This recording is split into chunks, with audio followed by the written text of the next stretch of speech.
D'abord, appelez-nous ce matin pour nous dire ce que vous pensez de cette loi pour la fin de vie, cette loi pour l'aide à mourir, cette loi pour l'euthanasie. Bref, cette loi qui devrait donc autoriser les médecins à vous donner la mort si vous la réclamez. Alors, avec nous en studio, nous avons Emmanuel Hirsch. Merci beaucoup d'être avec nous, professeur émérite d'éthique médicale, membre de l'Académie de médecine et auteur de l'ouvrage Euthanasie, le dernier acte aux éditions du CERF. Nous avons également Ségolène Perruchio, qui est médecin, qui est présidente de la SFAP, la Société française d'accompagnement et de soins palliatifs. Et puis nous aurons dans un instant le journaliste à l'hebdomadaire La Vie, Pierre Jouva, qui est auteur du livre Peut-on programmer sa mort aux éditions du Seuil. Il y a eu une marche hier dans Paris, une marche pour la vie, dont personne ne parle dans les médias, mais c'est important d'entendre effectivement la voix de ceux qu'on n'entend pas, d'entendre une autre voix.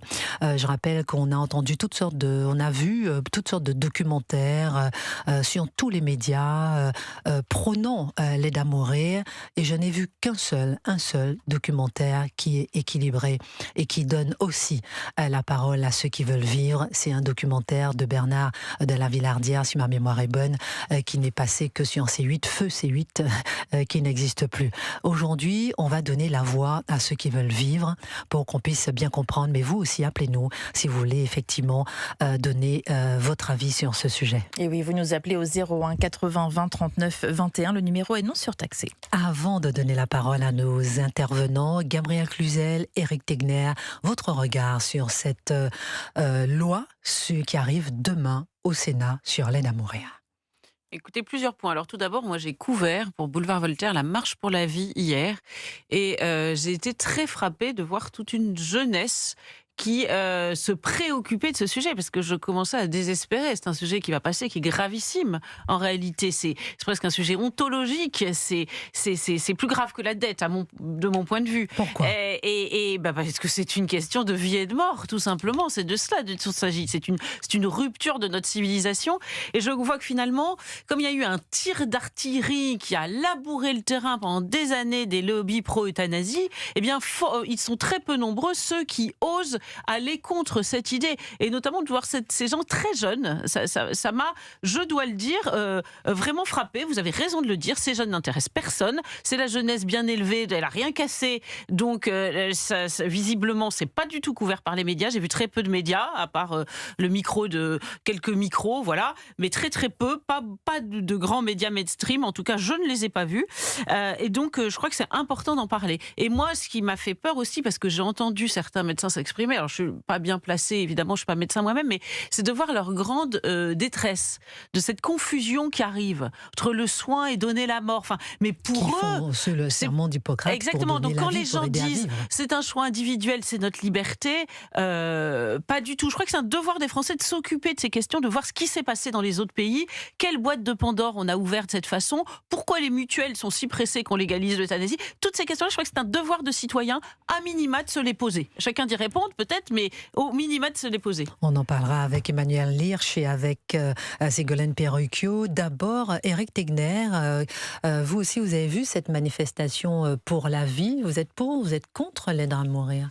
Alors moi, Christine, je vais vous dire, on est quand même l'année où, pour la première fois dans l'histoire de la France, il y a eu plus de décès que de naissances. Et faire en même temps une loi sur l'euthanasie en dit long sur le choix de société qu'on propose aux Français.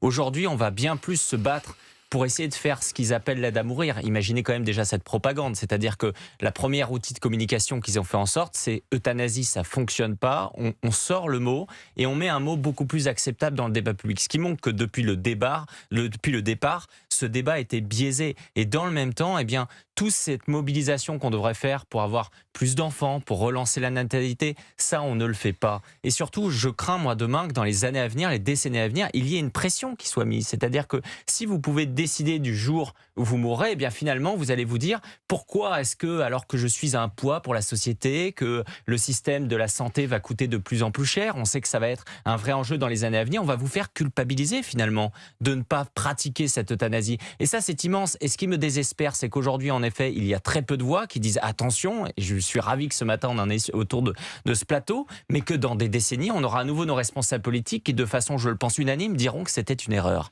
Et comme à chaque fois, ça sera trop tard. Comme à chaque fois, ce sera tout tard et on revient jamais sur des lois.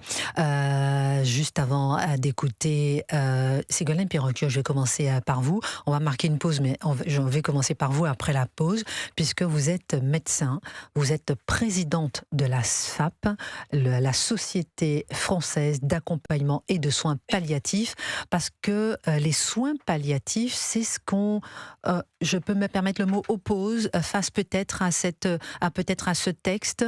Est-ce que vous, qui avez vu pendant des années et des années des âmes partir entre vos mains, des personnes mourir entre vos mains, qu'est-ce que vous dites par rapport à cette loi qui l'aide à mourir? Qu'est-ce que vous dites par rapport aux soins palliatifs? Est-ce que les soins palliatifs répondent réellement aux besoins de ceux qui veulent abréger leur souffrance? On marque une pause, on répond tout de suite avec vous, Ségolène Perruquio. Et on attend vos réactions, chers auditeurs de Europe 1, et vos témoignages aussi. Appelez-nous 01 80 20 39 21. Ségolène Perruquio, je le disais tout à l'heure, vous avez vu tellement d'âmes entre vos mains s'en aller. Je le dis parce que c'est très rare d'avoir quelqu'un face à soi dont le métier est de voir des âmes mourir. Non, mais c'est important. Et vous êtes donc spécialisé en soins palliatifs. Qu'est-ce que vous dites lorsque vous voyez justement ce texte qui arrive au Sénat sur l'aide à mourir? Alors, je dis déjà que vous êtes clairement contre ce texte. Dites-nous pourquoi. Parce que je crois qu'il ne répond pas au problème. Le problème, c'est que les gens ont peur de souffrir. Et c'est bien normal, on a tous peur de souffrir. Aucun d'entre nous n'a envie de souffrir. Et on essaye de nous faire croire que la seule solution serait soit de souffrir, soit de choisir le moment de sa mort. Or, mon quotidien et le quotidien des acteurs de soins palliatifs nous prouve le contraire. Il y a une autre solution, c'est celle d'être accompagné, celle d'être soulagé, et on a les moyens de le faire, et on sait le faire, et c'est ça. Et oui, on peut soulager les patients en fin de vie. Alors après, il y a un problème, c'est qu'on ne l'a pas suffisamment porté. Aujourd'hui, un patient sur 2 qui relève de soins palliatifs ne peut pas en bénéficier. Ça fait le lit, et c'est bien normal, de nos inquiétudes, de nos peurs. Parce que malheureusement, autour de nous, on a tous des expériences de gens pour qui ça ne s'est pas très bien passé, qui ont été mal soulagés, qui ont été un poids, qui ont été mal accompagnés. Et évidemment, ça nous fait peur à tous. Et on a aucun d'entre nous n'a envie de vivre ça. Et moi, j'ai envie de passer le message, et c'est ce qu'on vient témoigner en prenant la parole dans ce débat en tant qu'acteur de soins palliatifs, que c'est pas une fatalité, qu'on sait faire pour peu qu'on nous en donne les moyens. Venez voir les patients qui sont suivis par les équipes de soins palliatifs, mais il n'y a pas que les équipes de soins palliatifs, par les soignants, beaucoup de soignants qui s'investissent dans l'accompagnement de la phase palliative et de la fin de vie. Venez voir comment ça peut bien se passer. Et oui, ça peut bien se passer, et peut-être que ça peut vous rassurer.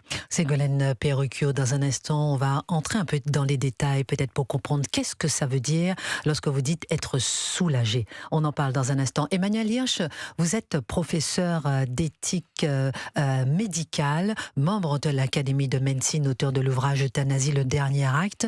En quoi ce texte aura-t-il un impact concret, fort, puissant sur la société s'il est effectivement voté?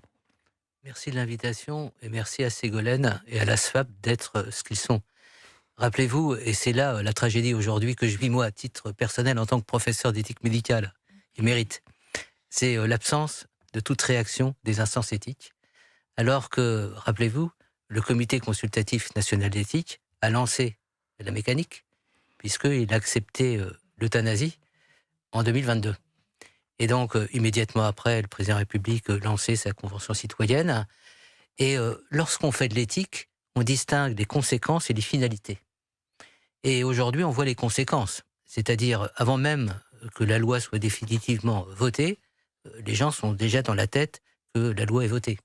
C'est pour ça que l'apathie de la société, la résignation de la société, elle est liée, à mon avis, à 2 phénomènes. D'abord, effectivement, c'est difficile de parler de la mort dans une société sécularisée, qu'on le veuille ou qu'on ne le veuille pas. Parce que la mort, c'est aussi une idée de la transcendance. Et souvent, c'est abordé. J'écoutais hier sur CNews une émission précisément religieuse qui abordait d'une manière remarquable avec des collègues de Ségolène, qui travaille avec des valeurs religieuses dans des contextes, et ça pose un vrai problème. Donc la mort, c'est aussi une dimension de transcendance. Mais derrière tout ça, c'est tout ce qui est de l'ordre de la charité, de la sollicitude, des valeurs de fraternité. Et c'est tout ça qui est mis en cause par la proposition de loi. Donc je m'insurge, si vous voulez, aujourd'hui, contre la résignation, le défaitisme des sénateurs. On attendait de cette haute assemblée qu'elle ait au moins le souci, si elle refuse ou si elle accepte, qu'elle ait le souci d'argumenter et qu'il y ait du débat. Donc on a eu, et je termine sur ce point, on a eu au Parlement, à l'Assemblée nationale, une résignation aussi parce que tous les parlementaires qui avaient proposé des amendements Emmanuel qui nous Hirsch permettaient sur d'avoir Europe une loi un peu recevable ont été sortis en quelque sorte. Donc on a une loi aujourd'hui catastrophique. Restez devant le micro. Et les mon cher plus Emmanuel. vulnérables demain. Oui. C'est pour ça que le collectif que vous avez invité à plusieurs reprises, des Les éligibles, éligibles. me semble que j'ai dire invité clairement sur ce qu'on CNews. ressent tous. Aujourd'hui, les plus vulnérables sont la cible d'une loi que personne ne pourra maîtriser. Vous allez nous raconter comment, précisément, les plus vulnérables sont la cible d'une loi que personne n'aura maîtrisée. D'abord, 2 personnes en ligne. Isabelle, qui est contre le texte, et puis Gaïa, qui est pour. Bonjour d'abord Isabelle, vous nous appelez du Maine-et-Loire. Vous dites que vous êtes complètement contre ce texte sur l'euthanasie, l'aide à mourir. Dites-nous pourquoi. Oui, bonjour Christine Kelly, puis bonjour à toute votre équipe et mes bons voeux aussi en même temps, de santé et de vie. Oui. Voilà, alors pourquoi je suis contre? Moi, je n'ai pas de neveu, j'ai pas de nièce, j'ai pas d'enfant, j'ai rien. Je suis toute seule. Le jour où je vais vieillir et qu'il va m'arriver quelque chose, qu'est-ce qu'on va faire de moi? Voilà, si j'ai un problème de santé et que j'ai quand même toute ma tête. De plus, je suis contre parce que il y a une de vos interlocutrices qui disait très très bien les choses. Moi, quand je parle avec les gens, ce qu'ils ont le plus peur, c'est de souffrir que de la mort. C'est Golène Perruquet qui nous disait, oui. Oui, voilà, exactement. Moi, je vois les gens quand ils souffrent, et quand à un moment donné ça s'arrête, ils sont contents d'être en vie. Et la question qui se pose sur le plan éthique, c'est imaginer des parents qui ont des enfants handicapés moteurs, psychologiques, voire les deux. Ils décèdent. Qu'est-ce qu'on va en faire? Qu'est-ce que va décider de faire la société? Est-ce qu'ils vont se dire, après tout, qu'est-ce qu'on fait? Ça va coûter la sécurité sociale, il n'y a plus de famille. Alors moi, je conseille, donc ça pose un problème d'éthique très très fort. On aurait pu faire un référendum en expliquant bien les choses. Et puis, n'oubliez pas, Christine Kelly, vous avez fait une émission qui est passée sur C8. Oh, vous vous en souvenez? Oui, je l'ai vue et je l'ai trouvée très grande émission de débat, effectivement, avec le pour et le contre. Oui, et il y avait deux professeurs qui étaient très intéressants. Un qui a accepté tous les gens qui voulaient mourir, peu importe pourquoi. Une parce qu'elle se sentait trop vieille, excusez-moi, elle n'avait pas de pathologie. Et il y en avait un autre qui disait, je vous mets en garde, il y a eu des dérives et on ne contrôle plus, ne faites pas la même chose en France. Et si je puis me permettre, moi je conseille un livre très intéressant qui s'appelle L'heure des spécialistes, édition 10-18 de Barbara Zoek, Z-O-E-K-E, qui raconte comment les nazis ont commencé sous Hitler à dire, bon, les gens qui sont vieux, les gens qui ont une maladie mentale, les gens qui ne servent pas à grand-chose, ils ont commencé à les mettre dans des hôpitaux, à les affamer, tout. Donc voilà la progression. Mais pour moi, c'est exactement la même chose. C'est une société qui est en train de se désolidariser des personnes qui ont un handicap. Et un handicap, ça ne veut pas dire qu'une personne n'a pas sa place dans la vie et dans la société.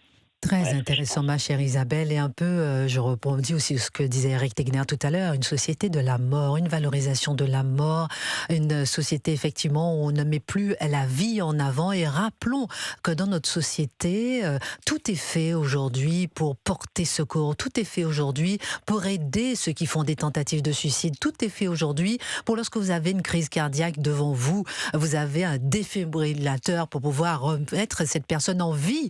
Que va devenir cette société si ce texte tombe, si ce texte est voté? Beaucoup de questions à se poser. Merci Isabelle de nous avoir appelé. Merci d'avoir rappelé cette émission sur C8. Je pensais qu'il y avait personne qui l'avait vue.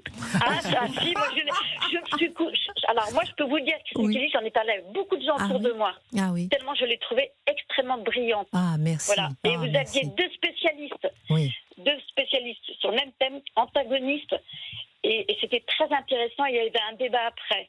Voilà. Oui, Je le dis exactement. haut et Merci. fort. Non, mais merci Oui. beaucoup, Isabelle, parce que ce qui nous manque aujourd'hui, c'est le débat. Ce qui nous manque aujourd'hui, c'est entendre cette autre voix qu'on va entendre aujourd'hui et qu'on continue d'entendre sur Europe 1, parce qu'on entend seulement le pour. On n'entend pas forcément le contre, comme Isabelle. Merci encore de nous avoir appelés. Avant d'avoir encore nos interlocuteurs autour de la table, Gaïa, vous nous appelez du centre Val-de-Loire et vous êtes pour cette loi. Et voilà, l'équilibre sur Europe 1. Dites-nous pourquoi vous êtes pour cette loi. Bonjour. Bonjour, ma En chère fait, Gaïa. si j'ai bien compris le texte de loi, il s'agit de personnes qui sont en fin de vie, qui n'ont pas d'espoir de guérir. Moi, je l'ai vécu avec mon conjoint, qui avait une maladie délétère. Il avait exprimé, on savait qu'il était que fatal, une maladie génétique rare. Et il avait exprimé sa volonté de, si jamais, par exemple, il faisait une fausse route, de ne pas être réanimé. Si on ne pouvait pas, il pouvait plus se nourrir, de ne pas l'intuber, pour le nourrir. Quel âge avait-il? Pardon? Quel âge avait-il, votre époux? 69 ans. Voilà. Et donc, quand il a commencé à ne plus pouvoir respirer, ça a duré 3 semaines, à souffrir. Je l'ai accompagné jour et nuit. Je suis restée avec lui jour et nuit. Surtout la nuit, c'était terrible pour lui de ne pas pouvoir respirer. Gaïa, normalement, malgré l'aide. ma chère Gaïa, on marque une pause, on est obligé de marquer une pause, malheureusement c'est passionnant ce que vous nous expliquez. Il avait 69 ans, c'était votre époux, il était sur la fin de vie, ça a duré 3 semaines, vous l'avez accompagné, surtout la nuit c'était compliqué.